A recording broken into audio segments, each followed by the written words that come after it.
স্থান সকল প্রতিষ্ঠানের তালিকা সংগ্রহ করেছি, ডাটাবেস করেছি। আমি কোনো হয়রানির প্রয়োজন নাই। সমস্ত প্রতিষ্ঠানের উন্নয়ন করবো ইনশাআল্লাহ, সমস্ত রাস্তাঘাট পাকা করবো ইনশাআল্লাহ। আমাদের তিস্তা মহাপরিকল্পনা দাবি রয়েছে, সেটি নিয়ে সরকার গুরুত্বের সঙ্গে দেখছে, কাজ করে যাচ্ছে। লালমনিরহাটে যাতে শিল্প কারখানা গঠন করা হয় সে ব্যাপারে আমরা কাজ এগিয়ে নিয়েছি। একটি অগ্রিম আনন্দের সংবাদ দিতে চাই। আজকে বাংলাদেশের সবচেয়ে বড় শিল্প প্রতিষ্ঠান আরএফ গ্রুপ প্রাণ আগামী এক সপ্তাহের মধ্যে আমার উপজেলা থেকে 1000 কর্মসংস্থানের ব্যবস্থা করে দিবে। যখন আবেদন চাবে, যাদের যোগ্যতা রয়েছে তারা আবেদন করবে। 1000 কিন্তু ছোট্ট সংখ্যা নয়। আমরা এতগুলো লোক পাবো কিনা আমি জানি না, তাদের সঙ্গে আমার বৈঠক হয়েছে।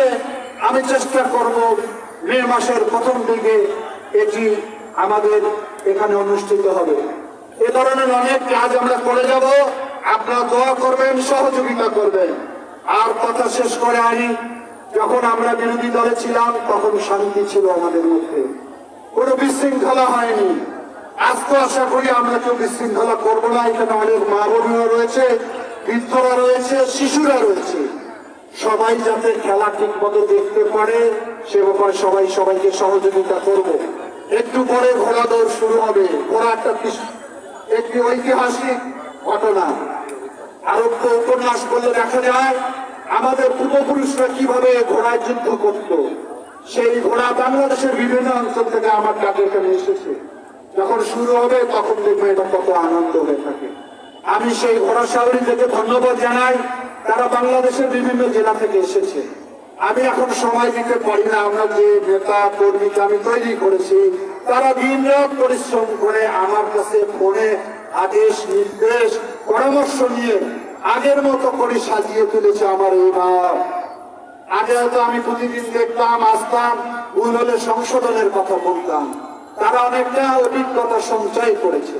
সেজন্য এই মেলা কমিটিতে যারা যে দায়িত্বে রয়েছে তাদেরকে আমি অভিনন্দন অভিনন্দন অভিনন্দন জানাই।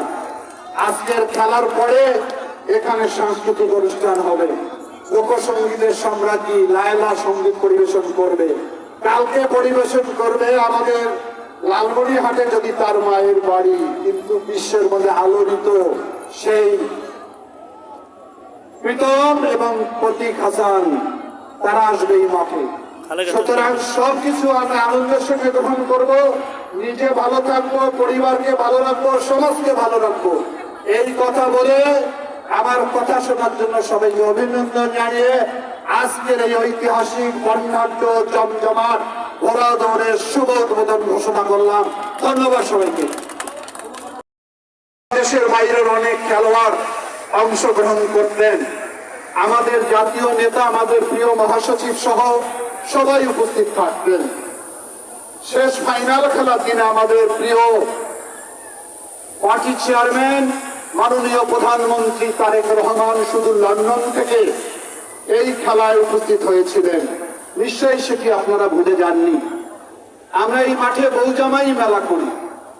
কেন করি?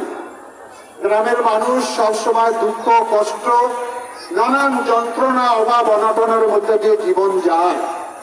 বিনোদনের কোনো সুযোগ থাকে না। একটি সুস্থ মানুষ করতে গেলে তার সুস্থ বিনোদনের কোনো বিকল্প নেই। সেই বিনোদন দেওয়ার জন্য আমাদের এই আয়োজনগুলো আমরা করে থাকি। আর আমি মনে করি বর্তমান যে প্রজন্ম তারা হারিয়ে ফেলেছে আমাদের অতীতের সমস্ত কৃষ্টি কালচার খেলাধুলাকে। বিদেশি আগ্রাসনে আজকে বাংলাদেশের সাংস্কৃতিক অঙ্গন যেমন ক্ষত বিক্ষত, তেমনি খেলার মাঠও ক্ষত বিক্ষত হয়েছে।